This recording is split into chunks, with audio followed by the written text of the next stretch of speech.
Previously, Kim Dokja offered the Dakibi Bi-young to enter a contract with him, promising him that he will make Bi-young the Dakibi king. At present, Bi-young laughs after hearing Dokja's offer. While laughing, Bi-young tells Dokja that he is crazy and must be out of his mind. Bi-young mentions that he should have realized when Dokja rejected all the offers from the constellations. Bi-young is right. During the sponsor selection right before the sub-scenario, Dokja didn't choose a constellation. Bi-young doesn't know how Dokja knows about the star stream, but he can't accept Dokja's offer. Bi-young tells Dokja that he is a Dakibi, not a constellation. So he can't be Dokja's supporting constellation. Dokja tells Bi-young that he doesn't think he gets it. He explains that he never asked Bi-young to sponsor him, which leaves Bi-young confused. Dokja clarifies that he's not after Bi-young's power, but rather his channel. Bi-young is confused, wondering what his channel has to do with it. Dokja explains that he wants to enter into an exclusive contract with Bi-young's channel. Finally, Bi-young realizes what Dokja is planning and asks him if he's saying he wants to enter into a stream contract with him, to which Dokja responds with a yes. The stream contract is a contract entered into between constellations and Dakibis. Under this contract, a Dakibi hosts an incarnation of a constellation on its channel in exchange for a share of the coins earned. In return, the Dakibi who owns the channel receives a commission from the coins earned by the incarnation. Usually, incarnations have no say regarding this contract. Despite being sponsored, constellations often view incarnations as slaves rather than equal partners in the agreement. Bi-young smiled wickedly, remarking to Dokja that he had quite a sense of humor. Bi-young questioned Dokja about where he had heard about the stream contract and expressed surprise that a human like Dokja would mention it, especially since Dokja didn't even have a supporting constellation. Dokja responded by telling Bi-young that's precisely why he should accept his offer, leaving Bi-young confused. Dokja asked Bi-young what he thought the reason was for constellations to join star stream channels in the first place. Dokja explained to Bi-young that the subscribers of the star stream can be divided into two main groups.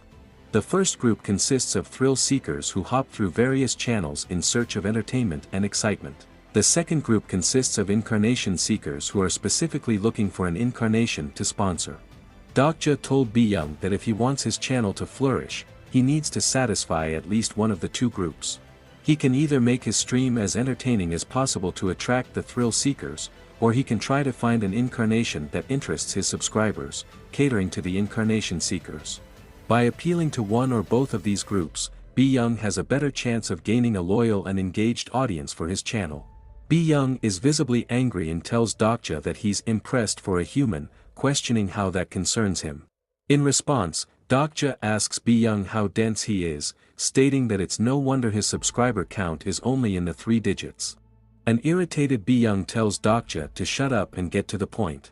Dokja questioned what if there was a channel that could accomplish both entertaining its subscribers and showcasing interesting incarnations simultaneously.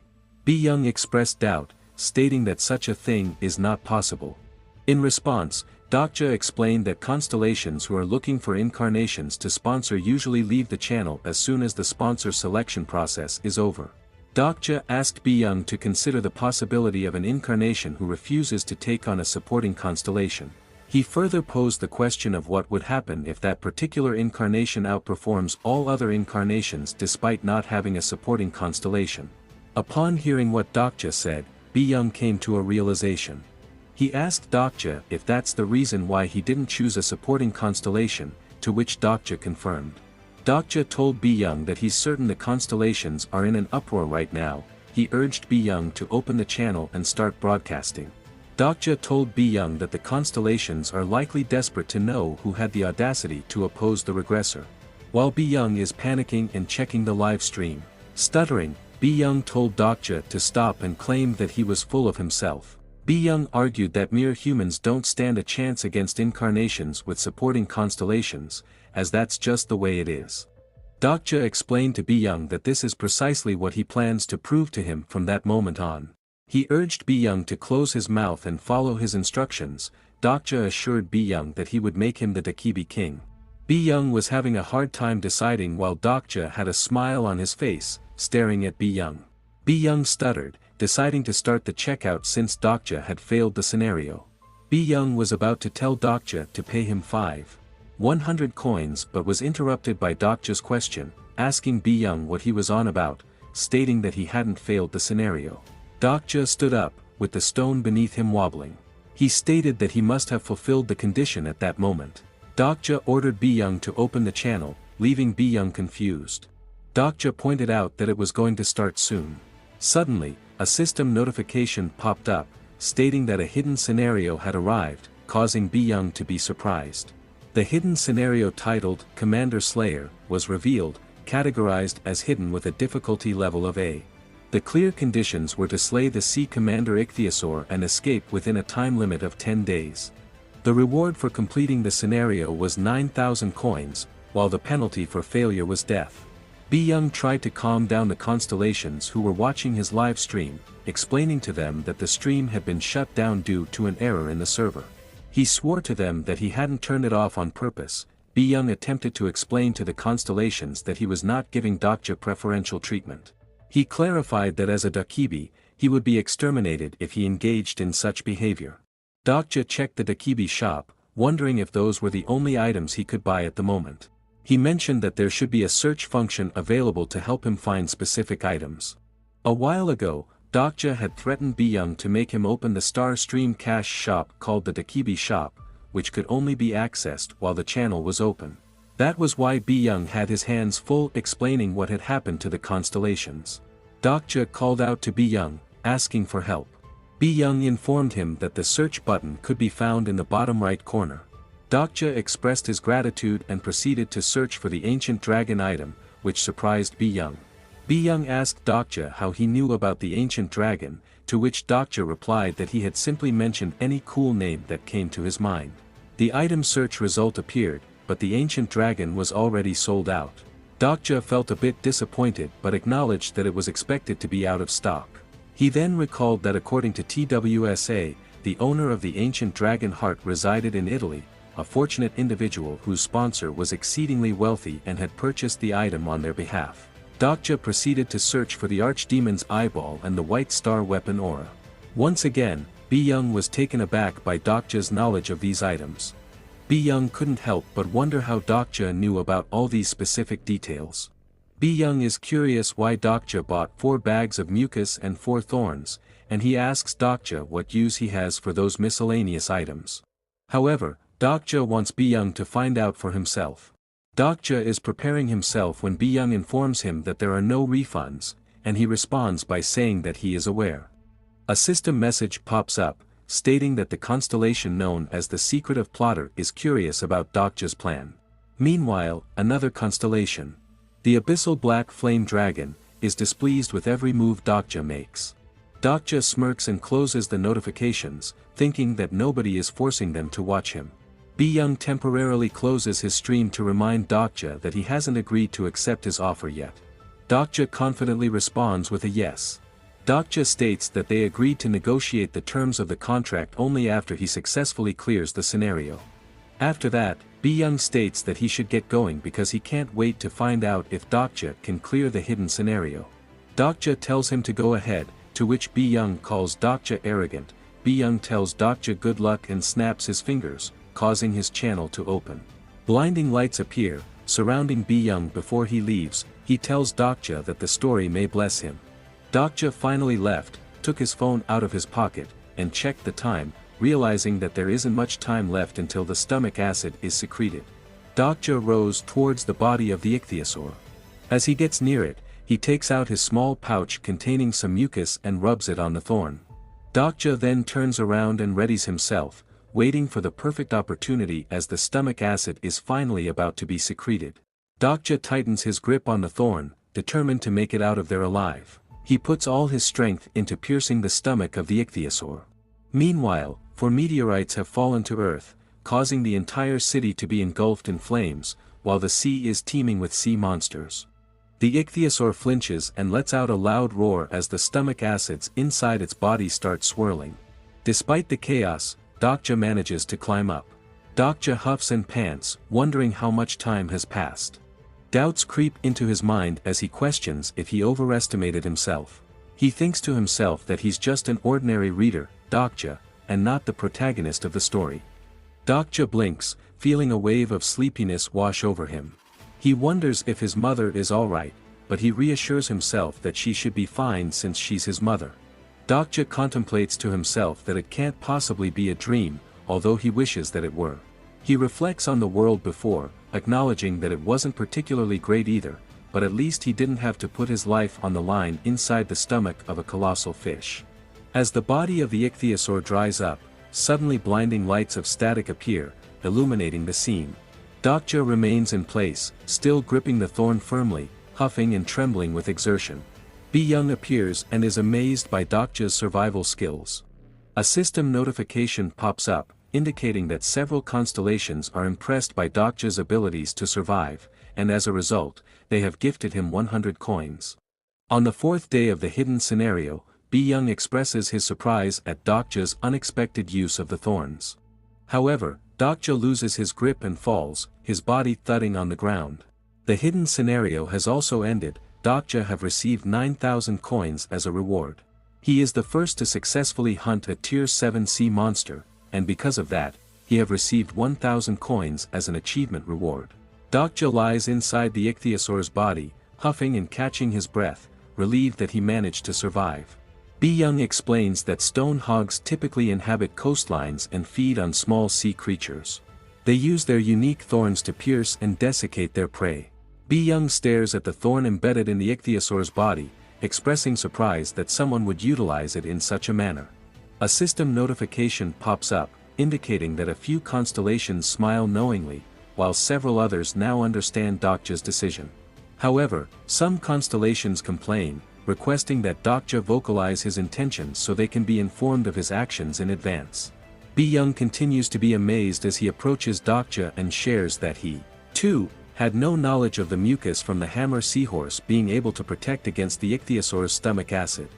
Indeed, before the stone hog's thorn began its effect, Dokja cleverly utilized the remaining mucus of the hammer seahorse to cover himself. He quenched his hunger by consuming the bodily fluid of the ichthyosaur, which had been channeled through the thorn, and as a result, he absorbed the creature's strength, elevating his stamina level from 11 to 12.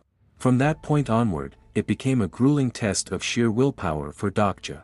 Dokja explains to Bi-young that hammer seahorses have evolved to produce a special mucus as a defense mechanism against ichthyosaurs, their natural predators. It is this unique mucus that allowed Dokja to survive in the pool of stomach acid. Bi-young tells Dokja that he should have been the one to explain the details, to which Dokja responds by saying he's simply helping him out because it appeared that he was struggling. Dokja's pain is partially nullified by his personal skill, the fourth wall. Bi-young is overjoyed by the incredible survival drama that Dokja has just gone through and asks the constellations if they feel the same. However, Dokja urges Bi-young to focus on opening the Dakibi shop instead. Dokja pierces the wall and discovers the ichthyosaur's nucleus, leaving Bi-young shocked. Dokja picks up the nucleus and informs Bi-young that he intends to sell it. He orders Bi-young to list it for trade on the Dakibi auction house, specifically mentioning that he will only accept broken faith in exchange for the ichthyosaur's nucleus. Bi-young can't believe what he's witnessing and wonders how Dokja knows so much. Dokja is about to share his intentions with Bi-young, but he is interrupted as Bi-young requests a brief pause. Bi-young informs the constellations that they will be right back after the commercials, much to Dokja's annoyance. Initially uncertain, Bi-young's decision is solidified by witnessing Dokja successfully clearing the hidden scenario. Dokja stares at the fully written contract in front of him, while Bi-young reflects that humans generally appreciate this kind of formal agreement, even though he personally doesn't fully comprehend its significance. Dokja looks at Bi-young, finding it surprising that he's getting a better deal than he expected, except for one crucial clause missing in the contract. Dokja tells Bi-young that the contract is lacking the most important part. Bi-young asks if Dokja is referring to a seal. But Bi-young suggests that they can simply agree on it verbally since a stream contract is considered a soul-bound contract. Dokja looks at Bi-young in disbelief, informing him that the missing part in the contract is the ratio. Bi-young awkwardly laughs and offers a 50-50 share, assuring Dokja that he won't charge him for channel usage. Bi-young further explains that they will split all the coins Dokja is gifted equally. To illustrate, Bi-young gives an example where if Dokja receives 100 coins, they will both take 50 coins each. However, Dokja, being no fool, rejects Bi-young's offer. Bi-young attempts to explain to Dokja that the 50-50 share is the market rate in the industry. However, Dokja counters by saying that he doesn't have a supporting constellation. He explains that when constellations gift coins to an incarnation without a supporting constellation, they have to pay a significant commission to the Dakibi. This revelation adds another layer of complexity to their negotiation. Dokja confidently asserts that Bi-young has already made significant profits thanks to him, causing Bi-young to flinch. In a casual manner, Dokja declares that he will take all the coins for himself, leaving Bi-young shocked and infuriated by his statement. Dokja insists that Bi-young will be content with just the commission, remaining resolute in his decision to not give Bi-young a single coin. Bi-young yells in disbelief, stating that Dokja's proposition is preposterous. In an attempt to find a middle ground, Bi-young counteroffers, suggesting that Dokja takes 70%. However, Dokja remains persistent, declaring that it's either he takes all the coins or he'll move on to another channel. He even hints that Gildal has been thriving recently, implying that he might consider partnering with them instead. Bi-young seethes with anger, gritting his teeth intensely, unable to decide on what to do due to the outrageousness of Dokja's offer. Dokja reminds Bi-young that the advertisements will be ending soon and points out that the constellations are expressing their discontent. While Bi-young is struggling to make a decision, a system notification pops up, indicating that constellations are complaining about the prolonged advertisement. Other constellations let out sighs of disappointment, questioning if this is what they have been paying their commission for. The pressure mounts as the constellations express their discontent. With no other option left, Bi-young reluctantly agrees with Dokja's terms. He asks Dokja if he's ready to sign the contract now. However, Dokja remembers one more thing and Bi-young asks him what it is. Dokja smiles and nonchalantly requests a contract fee of 5,000 coins. After signing the contract, Dokja exits the ichthyosaur's body and swims towards the edge of the city. He emerges from the water, panting and huffing, feeling the relief of breathing fresh air for the first time in 4 days. He reflects that he had initially anticipated it would only take him 2 days to complete the task. Dokja acknowledges that completing the task in 4 days is not a bad achievement, especially considering it took Jungheek 4 days on his 4th round. Additionally, Dokja is pleased that he was able to sign a stream contract with a Dakibi, which has allowed him to earn a substantial number of coins. All in all, he considers it a decent start to his journey. Dokja stands up, reflecting on the irony of his situation. He recalls that he could never get anyone to sign anything in the past. But simply by having read TWSA, he has become somewhat extraordinary. Realizing that his clothes are in disarray, he decides it's time to find a new set of clothes to change into. A few minutes ago, Dokja informed Bi-young about a system error, explaining that he couldn't access his attribute window. Bi-young, expressing disbelief, claimed that it was impossible for the system to make errors. In an attempt to resolve the issue, Bi-young tried to use system interference on Dokja. However, Dokja's personal skill, the 4th wall, was activated, preventing Bi-young from interfering with him. In the present moment, Dokja smirks, feeling a sense of pride as he didn't anticipate his skill blocking even the interference of a Dakibi. However, Dokja is taken aback when he steps into the area of the second main scenario. As he enters the main scenario, he is immediately exposed to a poisonous fog. A system notification appears, warning him that the scenario area is highly contaminated and advising him to hold his breath and quickly seek shelter underground. As the abyssal black flame dragon smiles insidiously, Dokja realizes that the true game has just begun. Aware of the challenges and dangers that lie ahead, Dokja mentally prepares himself for the upcoming trials in the main scenario. Inside the area of the second main scenario, a giant rhinoceros and a giant praying mantis are engaged in a fight. Meanwhile, in a convenience store, Dokja manages to find clothes to wear and is currently collecting the food supplies he needs for the second main scenario. Upon gathering enough food he needed, Dokja decides that he should head to the basement now, as the effect of the item is almost gone.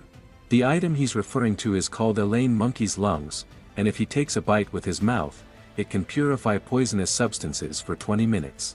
Suddenly, Dokja hears someone calling for help.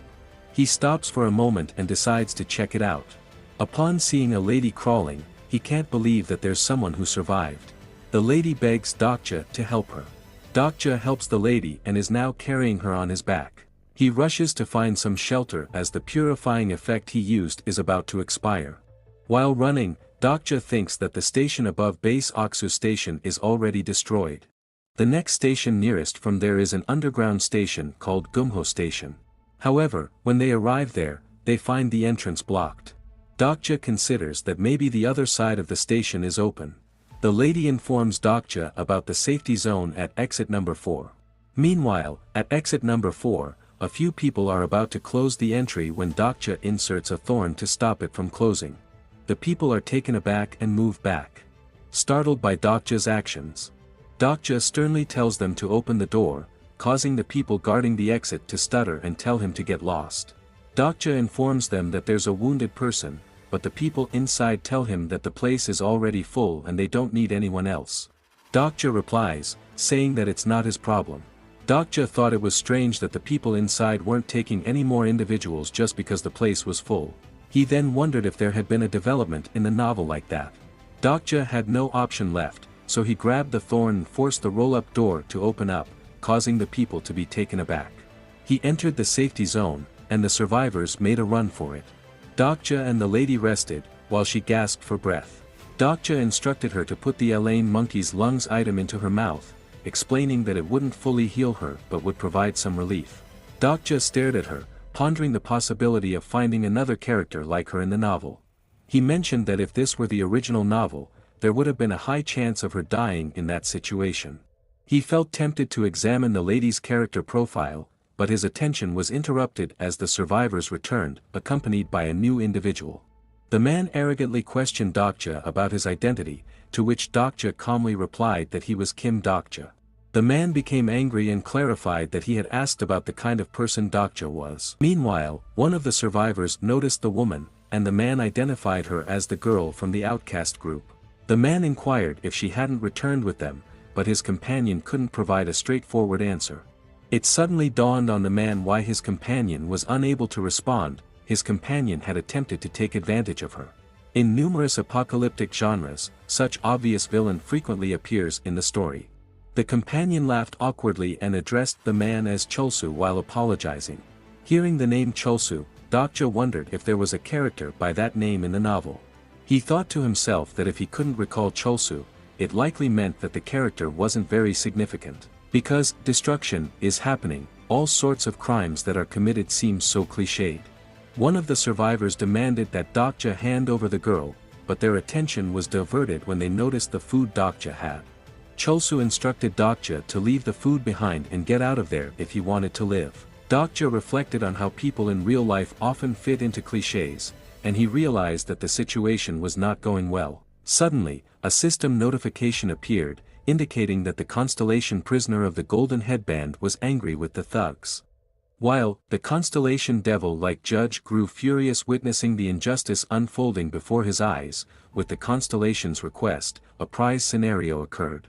Dokja gripped the thorn tightly, contemplating that the situation might not be too bad for him in terms of rewards, but it would be unfortunate for those bastards. Cholsu asked Dokja if he wasn't planning to leave. However, Dokja was aware that the constellation devil-like judge awaited justice. Cholsu, in an arrogant manner, warned Dokja that if he didn't leave immediately, he would truly kill him. Dokja examined the prize scenario titled "Get Rid of the Disturber," categorized as a sub-scenario with a difficulty rating of F. The clear condition was to deal with the thugs within 5 minutes, but the specific reward and failure consequences remained unknown. Dokja left the woman at the corner and delivered a powerful punch to Cholsu's face, sending him flying and crashing against the wall. The thugs, witnessing this, surrounded Dokja cautiously, unsure of his identity. They wondered how he remained unfazed despite taking a hit, speculating if Dokja had prior experience dealing with such situations. The significant disparities in stats such as stamina, health, and agility greatly influenced the outcomes of battles. With an overall level of 33, Dokja had a substantial advantage over the thugs, most of whom had stats in the single digits. Recognizing this, Dokja targeted their legs, aiming to incapacitate them and hinder their mobility. Cholsu acknowledged that even with potential support from the constellations, Overcoming the gap between Dokja's abilities and his own would not be an easy task. Dokja inquired if Cholsu was affiliated with the Chuldo group. Cholsu was taken aback, questioning how Dokja knew about it. Dokja thought to himself and regarded Chuldo as the most despicable individual among the Gumho Stations group. He was certain that Chuldo was supposed to have been eliminated by Junghyuk, leaving him puzzled as to why Chuldo was still alive. Cholsu asked Dokja if he belonged to the same category, implying that Dokja had also taken lives in the past. Cholsu mentioned that he had sensed a similarity in Dokja, which now made sense to him. Upon hearing Cholsu's remark, Dokja recalled the events that had transpired before the current situation. However, thanks to his exclusive skill, Fourth Wall, Dokja was able to see through and negate the effect of any bluffs or deceptive statements made by the character Bang Cholsu. Dokja swiftly pierced Cholsu's wrist with a decisive action, silencing him. He asserted that Cholsu was not in a position to engage in conversation. However, Dokja realized that the monarch of small fries was notorious for his lack of concern even for his own incarnations, making him a formidable adversary. Dokja had initially intended to leave Cholsu behind, but the new information altered his plans. A system notification appeared, indicating that there were only 2 minutes remaining until the scenario would conclude. Dokja learned that the constellation in this scenario was a masochist who derived pleasure from witnessing his own incarnation being subjected to violence. Dokja thought that humans were weak. But he wondered why such weak humans could do something so violent. He pondered whether it was because the world was in chaos or due to instinct. Dokja sternly asked Cholsu why he had done it, and Cholsu stared silently at him. Cholsu then cursed, telling Dokja to just kill him. Dokja surmised that Cholsu, just like himself, wasn't acting solely on instinct, but rather because he had been troubled even before the chaos had unfolded. With only 10 seconds remaining until the scenario's conclusion, Dokja stood up and contemplated the possibility that Cholsu might not be entirely mistaken. Acting on his thoughts, Dokja kicked Cholsu, rendering him unconscious. As he thought the ruined world around him, Dokja acknowledged the need to adapt to this new existence. A system notification suddenly appeared, informing Dokja that he had fulfilled all the conditions required to clear the scenario, earning him 300 coins. Determined to rescue the woman, Dokja lifted her onto his back and instructed the remaining individuals to assist him in reaching the group's location. That's it for today. If you love this manhwa recap, please leave a like and share it with your friends. By the way, while you're waiting for the next part, you can watch more of my recaps by checking the description and in the comment section. Thanks for watching.